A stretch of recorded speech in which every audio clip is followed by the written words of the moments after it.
In the heart of the Arabian Peninsula, nestled amidst stark, sun-scorched mountains, lay the city of Mecca. It was more than just a settlement. It was the vibrant crossroads of ancient commerce and culture, a bustling hub where caravans laden with silks, spices, and incense converged. Dominating this city was the powerful Quraysh tribe, and within it, the Banu Adi clan was renowned for its influence and strength.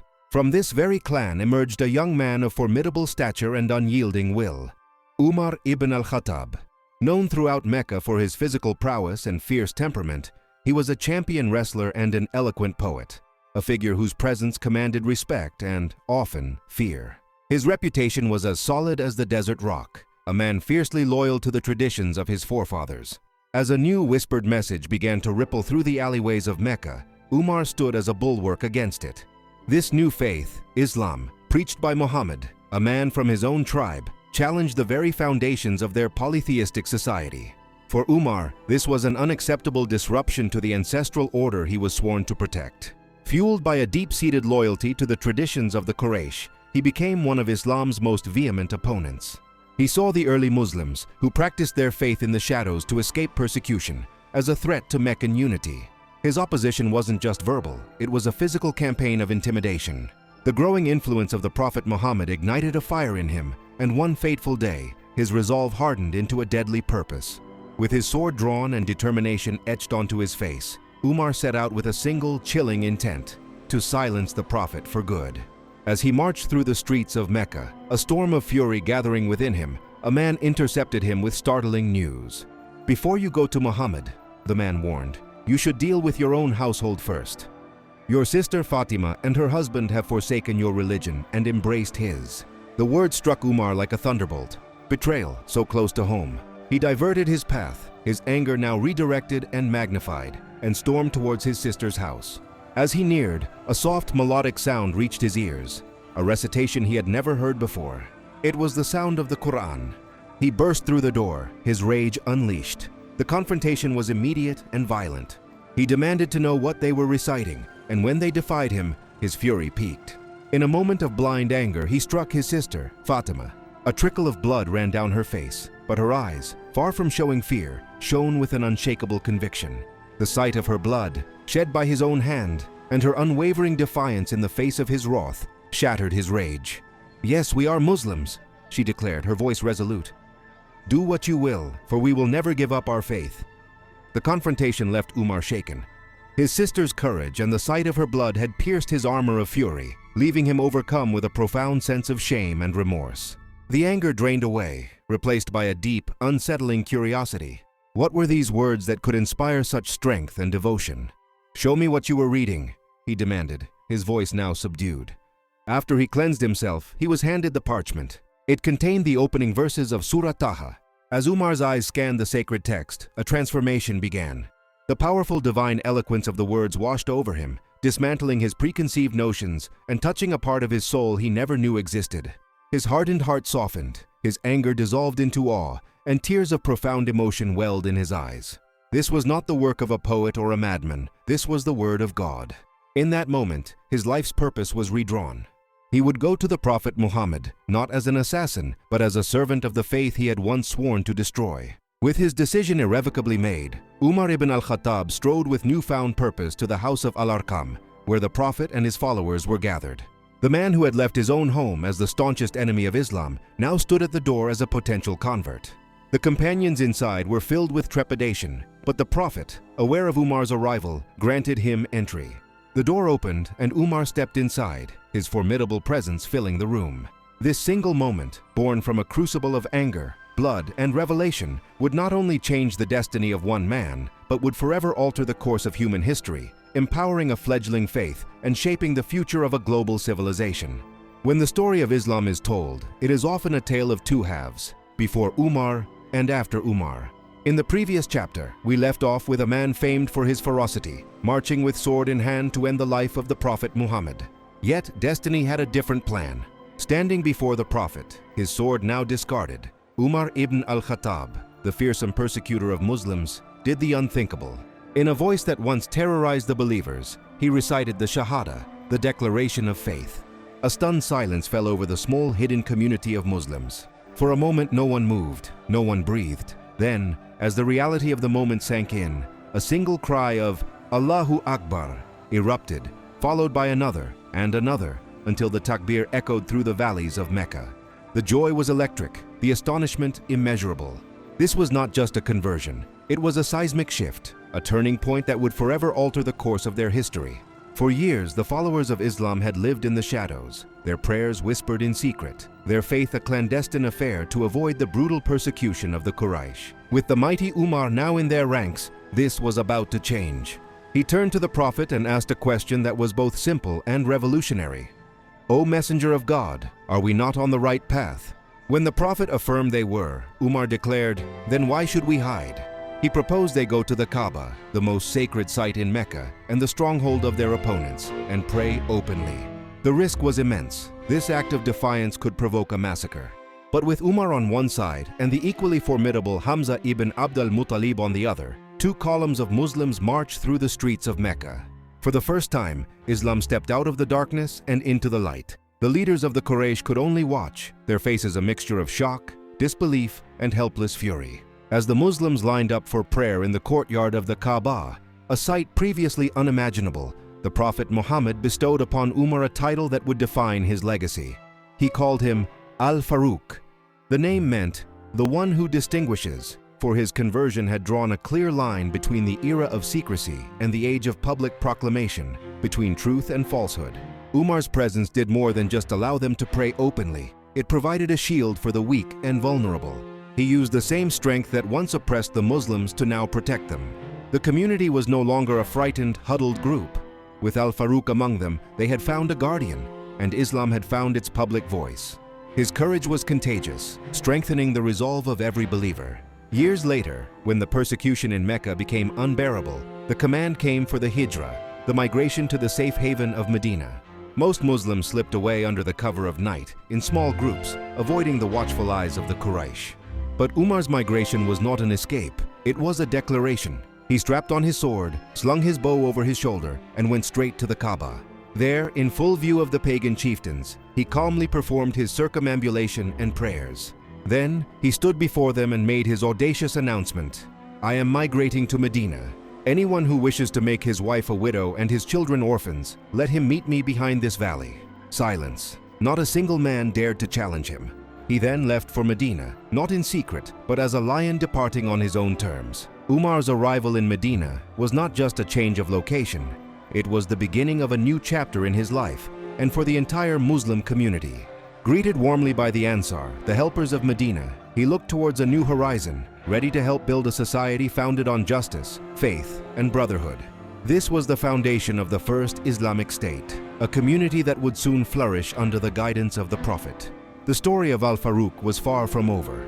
In Medina, his journey as a statesman, a leader, and a legend was only just beginning, a story we will explore in the next chapter of this incredible saga. In the heart of Medina, amidst the hum of a fledgling nation, history was being forged not just by revelation, but by counsel.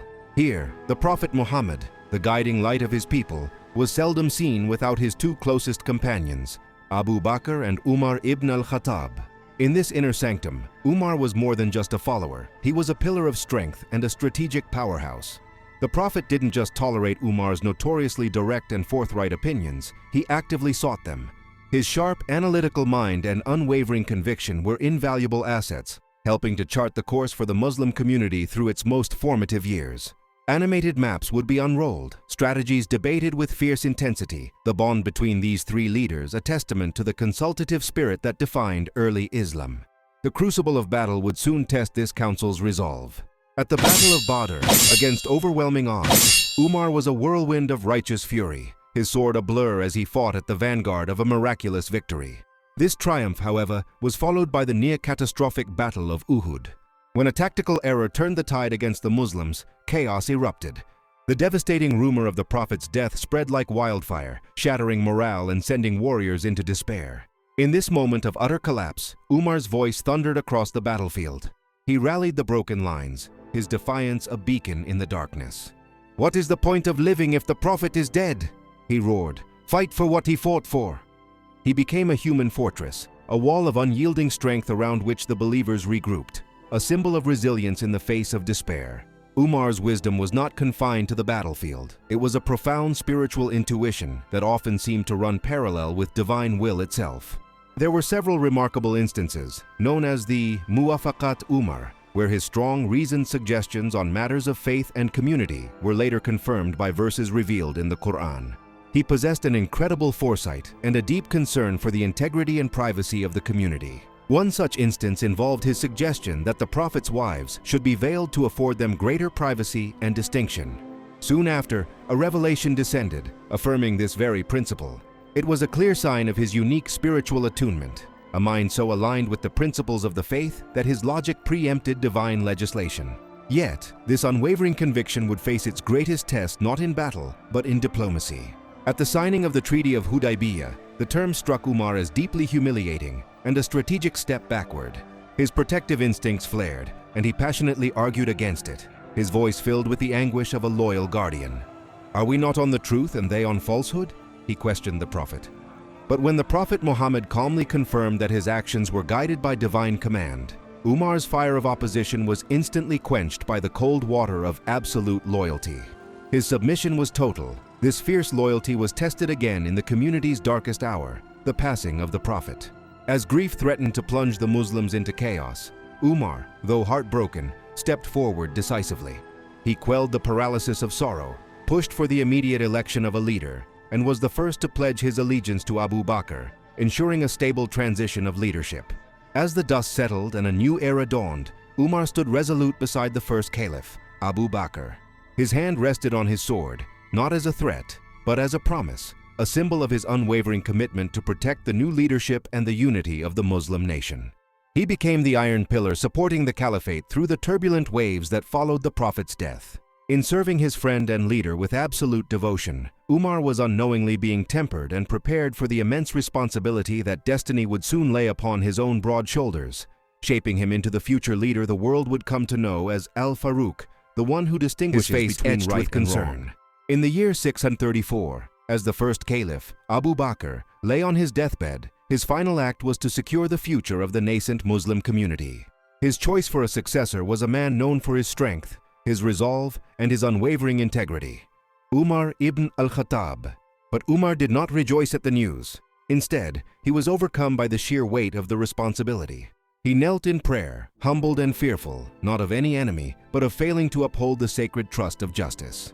He understood that leadership was not a prize to be won, but a heavy burden to be shouldered for the sake of the people. With a heavy heart and a profound sense of duty, he accepted the caliphate, and the community, recognizing his piety and strength, solemnly pledged their allegiance. The era of Al-Farooq, the one who distinguishes between right and wrong, had begun. Scene shifts to an animated map showing the Arabian Peninsula, with the colossal Byzantine and Sasanian empires looming to the north. At the time of Umar's ascension, the Muslim state was a fledgling power, dwarfed by the two superpowers that had dominated the known world for centuries, the Byzantine Empire in the west and the Sasanian Persian Empire in the east.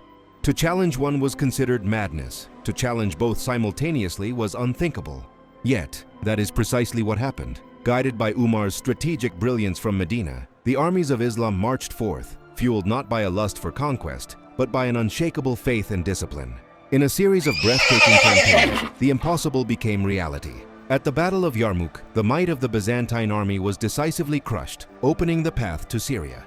Shortly after, at the Battle of Al-Qadisiyah, the legendary Sasanian forces were shattered, leading to the eventual fall of one of history's greatest empires. These were not mere victories. They were world-altering events that redrew the map of history. The scene transitions to the walls of Jerusalem.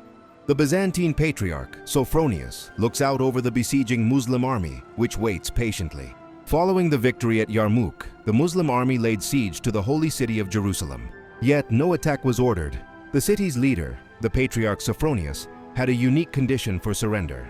He recognized the righteousness of the conquerors, but declared he would only hand the keys of the city to their caliph in person. When word reached Umar, he set out from Medina immediately. His arrival stunned the world. There were no grand processions, no royal guards, no silken banners. The leader of a rapidly expanding empire arrived wearing a simple patched robe, taking turns with his servant to ride their single camel. Humbled by this display of profound humility, Sophronius presented him with the keys. Umar then drafted the Covenant of Umar, a landmark treaty that guaranteed the safety of the city's inhabitants, their property, and their places of worship, ensuring complete religious freedom for all Christians and Jews under his rule. Visuals shift to show scribes meticulously creating registers, architects designing new cities, and couriers on horseback traveling along newly established routes. Umar's genius, however, was not confined to the battlefield. He was a visionary statesman and a meticulous administrator who laid the foundations of a functioning and just empire. He established the Diwan, a sophisticated public treasury and registry system to manage state revenues and distribute stipends to all citizens, ensuring no one fell into poverty. He commissioned the construction of new garrison cities like Kufa and Basra, established a postal service, and organized provinces under governors he held strictly accountable. Recognizing the need for a unified timeline, he institutionalized the Islamic Hijri calendar, starting from the Prophet's migration to Medina. These weren't just administrative reforms, they were the essential building blocks of a stable, prosperous, and enduring civilization that would last for centuries. Final scene, a powerful shot of Umar walking alone through the dark, quiet streets of Medina, carrying a heavy sack of flour on his own back for a family he found in need. The conquests under Umar ibn Al-Khattab were vast, reshaping the geopolitical landscape of the world. But his true, enduring legacy was not defined by the territories he won, but by the justice he embodied. He was the ruler who patrolled his city at night to personally check on the welfare of his people, the caliph who carried supplies for the needy on his own back, and the leader who famously declared, "If a wolf were to die of hunger on the banks of the Euphrates, I would be responsible for it before God." He was not a king isolated in a palace. He saw himself as a shepherd, eternally responsible for his flock. In his life and his rule, Umar ibn Al-Khattab set a timeless and unparalleled standard for just leadership, piety, and unwavering accountability. His gaze was fixed on the horizon, but his heart was with the people. They say that when Umar ibn Al-Khattab, the second caliph of Islam, walked the streets of Medina at night, the city held its breath.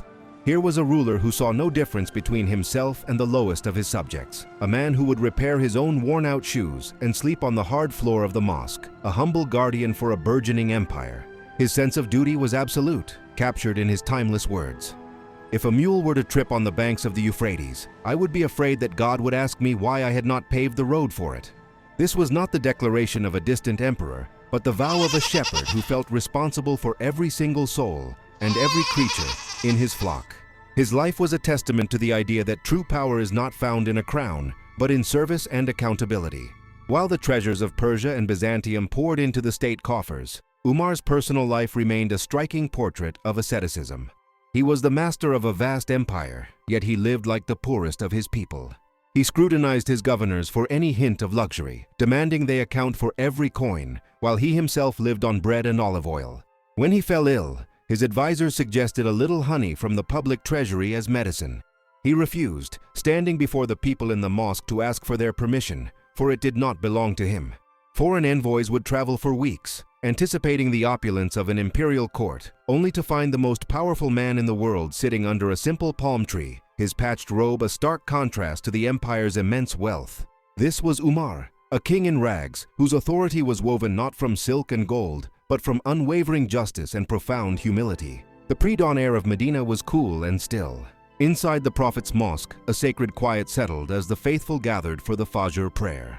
Umar ibn Al-Khattab stepped forward, his resonant voice ready to lead the congregation in their morning devotion. The first verses of the prayer began, a moment of pure spiritual connection between the people and their Creator. But in that serene instant, the peace was shattered. A figure named Abu Lu'lu'a, a Persian slave with a hidden grudge, lunged from the prayer lines. A poisoned dagger flashed in the dim light, striking the caliph not once, but multiple times. Umar collapsed. The sacred prayer dissolved into a scene of shock and horror, the cries of the faithful echoing in the sudden, violent chaos. The dawn had arrived, but it was stained with the blood of their leader. As he lay mortally wounded in his home, his life ebbing away with every breath, Umar's mind was not on his pain, but on the future of the nation he had built. Those around him, witnessing his final moments, pleaded with him to appoint his own son, Abdullah, a man known for his wisdom and piety, as his successor. But Umar, ever vigilant against the corrupting influence of power, refused. "It is enough that one man from the family of Al-Khattab is held accountable for the affairs of this nation," he declared, determined to prevent the caliphate from becoming a hereditary monarchy. Instead, with his last ounce of strength, he established the Shura, a council of 6 of the Prophet Muhammad's most trusted companions. He tasked them with the monumental duty of choosing the next leader from amongst themselves. It was his final act as a statesman, a masterstroke of governance that ensured a stable and consultative transition. Having secured the future, he passed away, his legacy cemented. His story is a monumental pillar in the annals of history. A fierce adversary of Islam who became its most devoted champion, a conqueror of empires who lived in voluntary poverty, and a ruler whose standard of justice became a legend for all time. From his dramatic conversion to his triumphant march into Mecca, from his historic entry into Jerusalem to the nights spent carrying sacks of flour for the hungry, his life was an epic of transformation and leadership. His reign was not just a chapter in a history book, it was the embodiment of an ideal. Whose legacy should we explore next? Follow Legacy Thread and comment below to continue our journey through the great stories that shaped our world.